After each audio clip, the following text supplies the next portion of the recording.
जीवन भर इस परिवार के लिए चक्की के जैसे पीसते गए, पर अंत में क्या मिला कि तुमने हमारे लिए किया। अंत में यही तो मिलता है।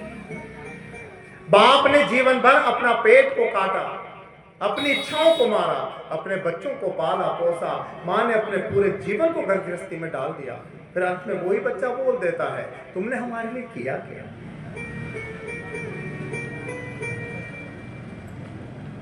इतना करने के बाद भी क्या मिला हमें।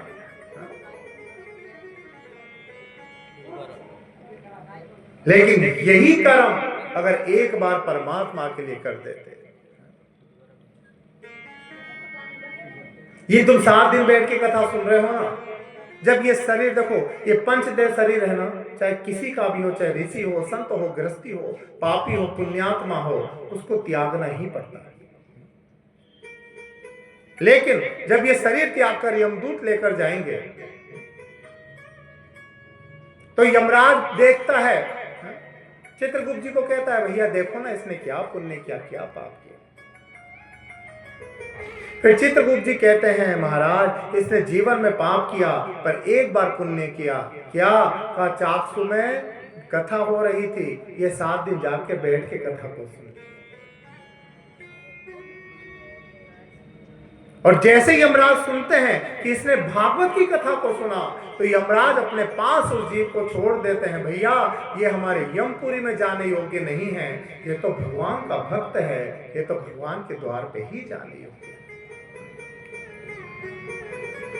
फिर यमदूत उसको जीव को पकड़ते नहीं है, उसको भेज देते हैं कहां, भगवान के गोलोक धाम की।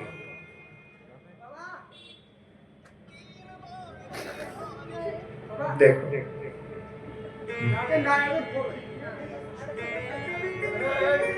तो देखिए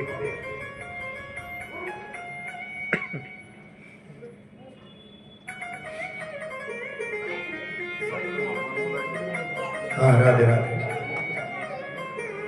तो सुन देखो सुन, इसीलिए कहा चाहे थोड़ा करो चाहे कुछ भी करो, पर उसको परमात्मा के लिए करो। राजा परीक्षित ने कितनी बार सुनी जीवन में कथा, क्या बार बार सुनी थी? नहीं, जीवन में एक बार कथा सुनी। और वो भी क्या कारण रहा कि श्राप लगा कि तक्षक सप्तमाहनि ही, तक्षक 7 दिन में मारेगा।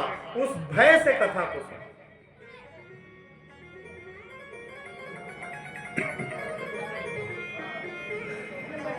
राधे राधे।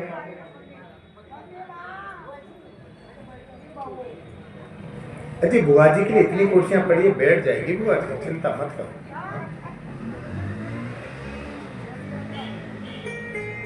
देखिए परीक्षित ने भी कथा कैसे सुनी, श्राप के भय से। अगर श्राप नहीं लगता तो क्या राजा परीक्षित भागवत को सुनते? कभी नहीं सुनते। पर एक श्राप के भय ने ये भागवत को सुनाया, और एक बार की कथा सुनने से क्या मिला? कहा जब 7 दिन पूरे हुए तो साक्षात भगवान के गोलोक धाम में चला गया, केवल एक बार की कथा से। और हम लोग तो बार बार सुनते हैं, रोज सुनते हैं, जाकर नहीं तो टीवी में ही सुन लेते हैं, पर बार बार कथा को सुनते हैं। फिर क्या हमारी मुक्ति होगी? मुक्ति तब तो भी मुक्ति नहीं होती, तो भी पित्तर बन के मावस के पाटे पे बैठोगे ही बैठोगे, पक्की बात। हाँ होगा, यही होगा। अभी तुम रात जगा रहे हो, 10 15 20 साल बाद तुम्हारी बहू है मावस को रात जगाएगी, करेगी, होगा। तो फिर हमारी मुक्ति क्यों नहीं हो रही? क्योंकि हम कथा तो सुनते हैं पर हम परीक्षित नहीं बन पाते। परीक्षित ने क्या किया? 7 दिन कथा को सुना, पर 7 दिन तक मोह माया आदि विकारों को त्याग के कथा को सुना। परीक्षित का केवल एक उद्देश्य है, क्या चाहिए? कहा वो कृष्ण का नहीं चाहिए। क्या चाहिए? कहा वो परमात्मा चाहिए। उद्देश्य एक है, उद्देश्य पक्का है। आप लोग किस कामना से कथा सुन रहे हो? आप लोग क्यों सुन रहे हैं कथा? क्या मन में कोई कामना है?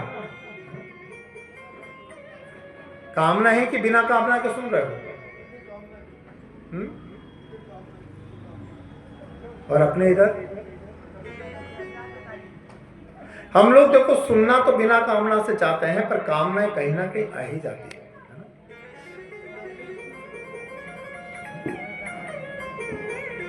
अगर भगवान से गलती से यूं भी बोल दिया ना, महाराज मुक्ति दे दो, तो भी वहां कामना तो आ गई, क्योंकि मांग तो लिया।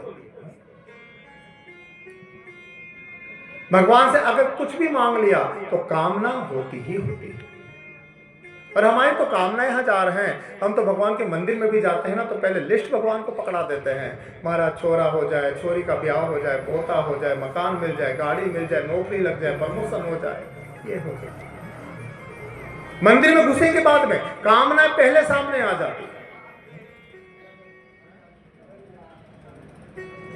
लेकिन राजा परीक्षित ने जो कथा सुनी, उसकी कथा में कोई कामना नहीं,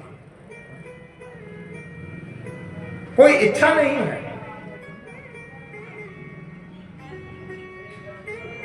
तभी तो देखो भागवत में आया है, जब राजा परीक्षित को सुखदेव भगवान कथा को सुनाने लगे, उस समय इंद्र अमृत का कलश लेकर राजा परीक्षित के पास आ गया। ये भागवत में कथा आती है, महात्म की कथा है। इंद्र को सुखदेव भगवान ने पूछा, अरे इंद्र, तुम देवता हो, बिना स्वार्थ के कोई काम नहीं करते, फिर यहां पे कैसे आ गए? क्या कामना है? इंद्र ने कहा, महाराज मैं अमृत का कलश लेके आया हूं, जिसकी एक बूंद भी मिल जाए तो जीव अमर हो जाता है, पर मैं पूरा कलश भरा हुआ अमृत का लेकर आया। क्या चाहते हो? कि आप कृपा करो और ये अमृत राजा परीक्षित को पिला दो। अच्छा, तो अमृत के बदले में क्या चाहिए? कहने लगे, प्रभु अमृत के बदले में ज्यादा कुछ नहीं चाहिए, आप जो ये भागवत राजा परीक्षित को सुना रहे हो, अमृत के बदले में वो कथा मुझे दे।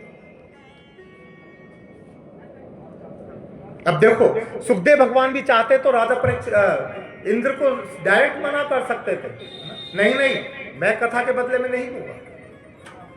लेकिन सुखदेव भगवान जानते हैं कि यह कलयुग का प्रवेश हो गया है और मनुष्य की बुद्धि विपरीत है।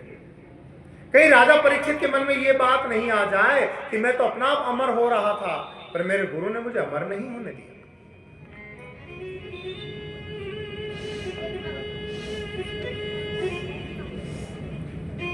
तो सुखदेव भगवान ने कह दिया, जाओ राजन, जाके राजा परीक्षित को पूछ लो, अगर वो पीना चाहता है तो मेरी तरफ से पिला दो, मुझे कोई आपत्ति नहीं है।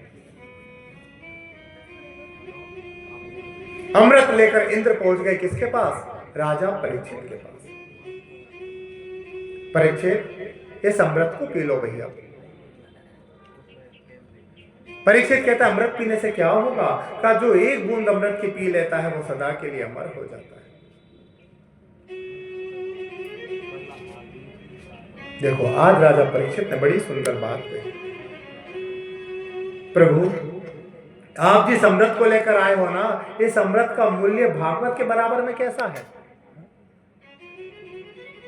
तो फिर कहते हैं, क्व सुधा क्व कथा लोका क्व काच क्व मणिर्महान् ब्रह्मराप विचार्येव तदा देवान्। अरे राजा, तो किस अमृत के पीछे इतनी बड़ी बड़ी बातें कर रहा है? तू क्या भागवत के मूल्य को नहीं जानता? क्या क्व सुधा क्व कथा लो कहा तो तेरे ये अमृत का कलश और कहा मेरी ये भागवत की कथा। कैसी है भागवत की कथा और ये अमृत कैसा है? का तुम्हारा अमृत कैसा है? का क्व काच क्व मणिर्महान्, ये अमृत जो है ना केवल कांच के टुकड़ों का जैसा है। और ये भागवत की कथा का, भागवत की कथा बहुमूल्य मणियों के बराबर की है। और कौन ऐसा सुनार होगा जो मणियों को कांच के बदले में बेच दे?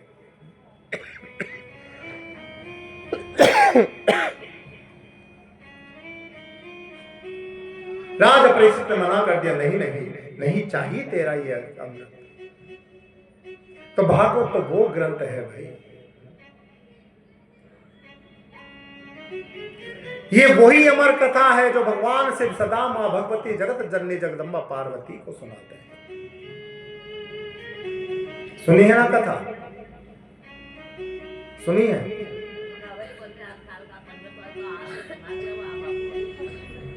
अमर कथा नहीं सुनी? ठाकी कोनी के सुनी भी? हाँ? देखो कथा आती है, एक समय की बात है, भगवान शिव किसी काम से गए हुए थे और कैलाश पे जगत जननी मां पार्वती अकेली विराजमान। उसी समय नारद जी महाराज आ गए, कहां? कैलाश पर्वत पे। नारायण नारायण, मां पार्वती को वंदन किया। ये पार्वती कोई साधारण स्त्री नहीं है, ये कौन है? ये जगत जननी राज राजेश्वरी आदि शक्ति पराशक्ति, जिनकी एक नजर एक कृपा कटाक्ष से सारा संसार अन्न धान्य से भर जाता है, और जो क्रोध थोड़ा सा कर दे तो सारे ब्रह्मांड को नष्ट कर सकती है। हाँ, भगवान शिव ने आज मां पार्वती को वंदन किया। पार्वती कहने लगी, बेटा कैसे आना हुआ नारद? नारद ने कहा, मां एक बात बताओ, भगवान शिव कहाँ हैं? भैया किसी काम से गए हुए। क्यों पूछा नारद ने? क्योंकि नारद का काम अकेली औरतों के बीच में ही हो सकता है, आदमियों पे नारद विद्या नहीं चलती।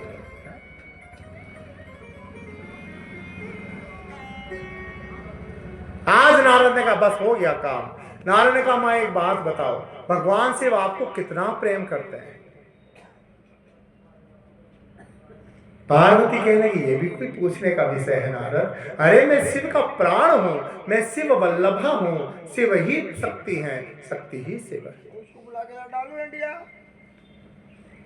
तो मां एक बात बताओ, क्या भगवान शिव आपसे कभी कुछ नहीं छुपाते? कहा नहीं नहीं, कभी कुछ नहीं छुपाते, हर बात बताते हैं आपको।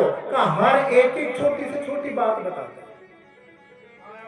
नारद ने कहा, मां फिर मेरा काम हो गया। देख मैं सारे देवताओं के पास घूमा, मेरे मन में एक प्रश्न था, कोई उसका उत्तर नहीं दे पाए, पर मुझे विश्वास है आप दोगी, क्योंकि वो प्रश्न भगवान शिव से ही जुड़ा है। अच्छा कैसा प्रश्न? मां एक बात बताओ, भगवान शिव अपने गले में जो ये मुंड माला पहनते हैं ना, ये इतनी सारी मुंड है किसकी? आखिर किसकी ऐसी मुंड है जो भगवान सदा अपने हृदय से लगा के रखते हैं?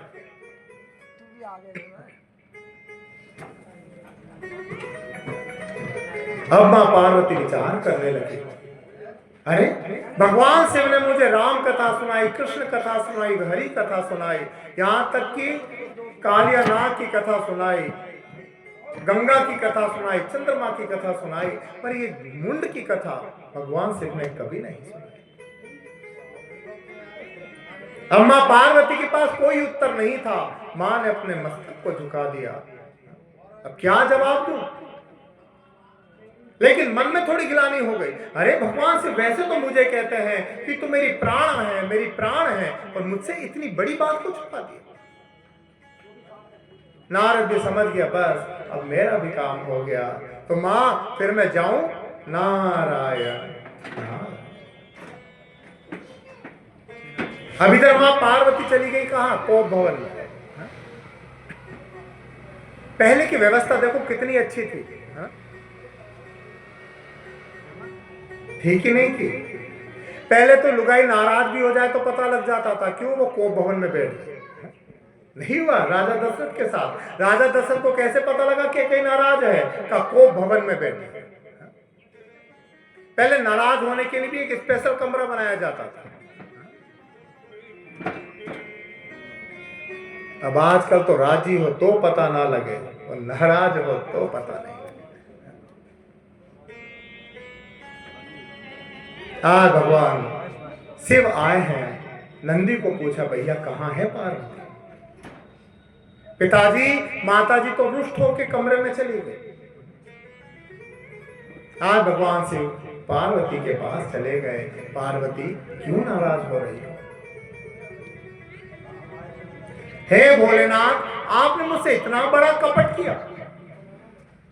पार्वती, तू जानती है मैं किसी से छल कपट नहीं करता, लेकिन तुमने मेरे साथ किया। तुमने मुझे सारी बात बताई, पर जो बतानी चाहिए थी उस बात को छुपा दी। अरे आखिर क्या बात है ये तो बता। भोलेनाथ, आपने मुझे सबकी कथा सुनाई, पर आप गले में ये मुंड माला पहनते हो, इसकी कथा मुझे क्यों नहीं सुनाई? भगवान से मुस्कुरा गए। पार्वती, आज नारद घर पे आए थे क्या? क्यों? क्योंकि तेरी बुद्धि में ये बात नहीं आ सकती, ये तो नारद बुद्धि ही लगती है। पार्वती लगी कहने लगी, कोई भी आया हो, पर तुम पहले मुझे ये बताओ, ये मुंड किसकी है जिसको तुम अपने हृदय से लगा के रखते हो?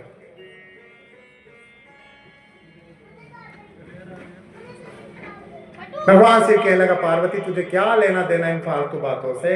हमारा तो कर्म है भगवान की कथा को सुनना। तुम राम की कथा सुनो, भगवान की कथा को सुनो।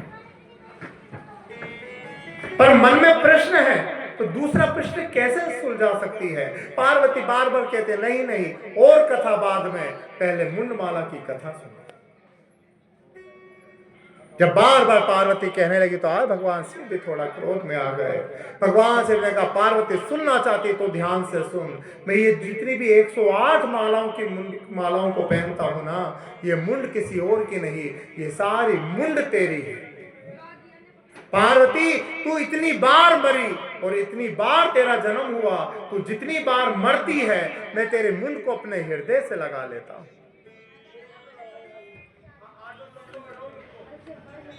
लाइट गई। श्री राधे। नहीं लगा ले, लाइट गई।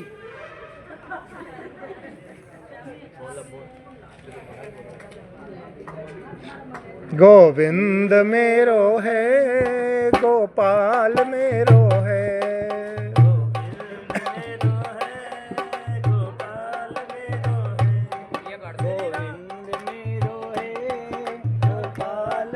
सभी बोलो।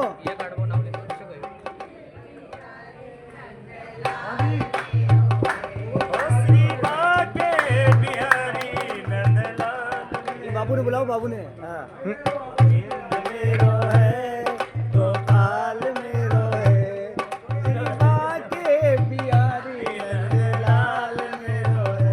अभी लाइट ऐसे बार बार ही परेशान करेगी क्या?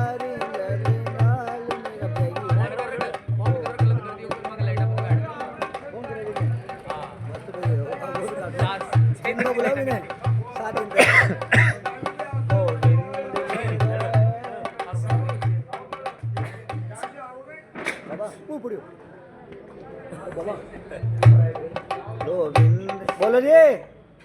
गोविंद मेरो है, गोपाल मेरो है,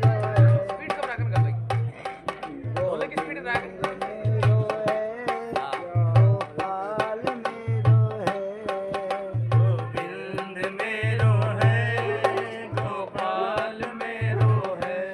ओ श्री बाके बिहारी नंदलाल मेरो है, ओ श्री बाके बिहारी नंदलाल मेरो है। गोविंद मेरो है, गोपाल मेरो है, गोविंद मेरो बोलो। गोपाल मेरो है, ओ श्री बाके बिहारी नंदलाल मेरो है। रील बन रही है तेरी फोटो मोबाइल में आई है, ऐसे मजा करता हूँ। गोविंद मेरो है, गोपाल मेरो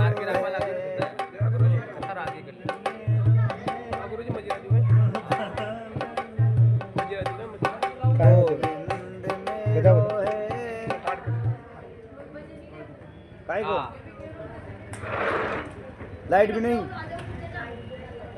हेलो हेलो हेलो।